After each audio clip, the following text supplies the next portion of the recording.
زلیخا نے ایک روز سیدنا یوسف علیہ السلام کو زلیخا نے دیکھ لیا تھا، سو وہ دیکھ لیا تھا تو دیوانی ہو گئی تھی اور ماری ماری پھرتی تھی، تو جب دیوانی ہو گئی تو پورے شہر میں مصر میں بدنام بھی ہو گئی۔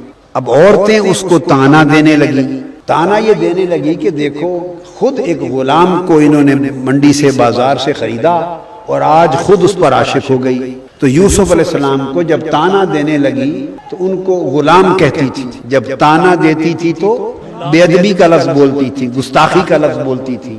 حیا، ادب اور گستاخی، حیا اور ادب سے محروم تھی کہ اپنے ہاتھوں کے خریدے ہوئے غلام پر عاشق ہو گئی۔ وہ جدھر جاتی اس کو تانے ملتے، جدھر جاتی تانے ملتے، وہ پریشان ہو گئی۔ تو اس نے پھر سوچا کہ میں اس کا کوئی حل تلاش کروں کہ تانوں سے تو بچوں۔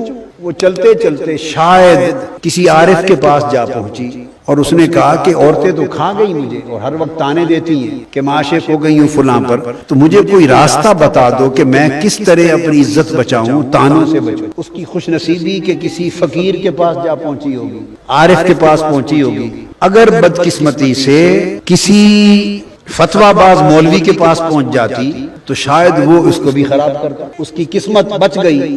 اس نے کہا کسی فقیر کے پاس، کسی صوفی کے پاس، کسی اللہ والے کے پاس پہنچی۔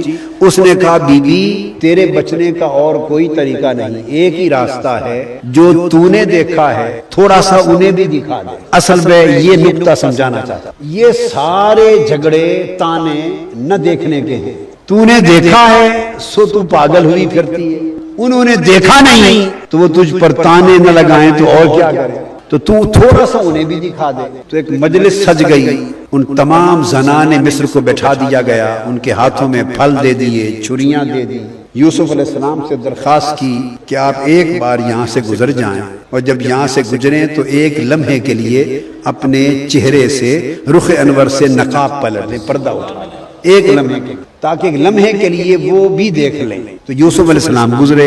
یہ واقعہ تو آپ نے سب نے سن رکھا ہے، سب نے، مگر میں اس میں سے ایک نکتہ آپ کو سمجھانا چاہتا ہوں۔ جب گزرے آپ نے پردہ اٹھایا، اور زنان مصر کو یہ حکم تھا کہ جب تم انہیں دیکھو تو اس وقت اپنی پھل کاٹ کے کھانے لگ جائیں۔ بس یوسف علیہ السلام گزرے، نقاب پلٹا، زنان مصر کی نگاہیں جو چہرہ یوسف پہ پڑی تکتی ہی رہ گئی، پھر چھریاں چل گئی، پھل ہاتھوں سے گر گئے، انگلیاں کٹ گئی، خون بہ گیا، اور انہیں کوئی ہوش نہ رہا۔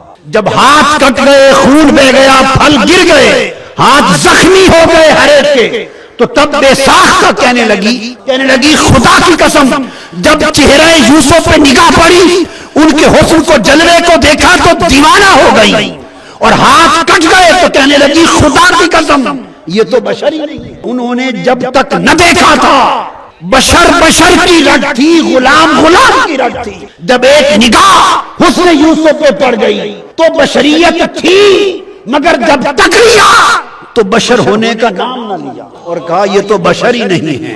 اور اللہ پاک نے بھی ان کی بات کو پھر رد نہ کیا کہ یہ غلط کہہ رہی ہو، بشر تو یہ ہیں، رد نہ کیا، اس لیے کہ باری تعالیٰ نے جانا جس مقام پہ تمہیں پہنچانا چاہتا تھا تم ایک نگاہ سے پہنچا۔ تو اس کا پتہ یہ چلا کہ یہ سارے جھگڑے اس وقت تک ہوتے ہیں جب تک نگاہیں تکتی نہیں ہیں، اور جب کوئی تک لیتا ہے تو زبان بند ہو جاتی ہے۔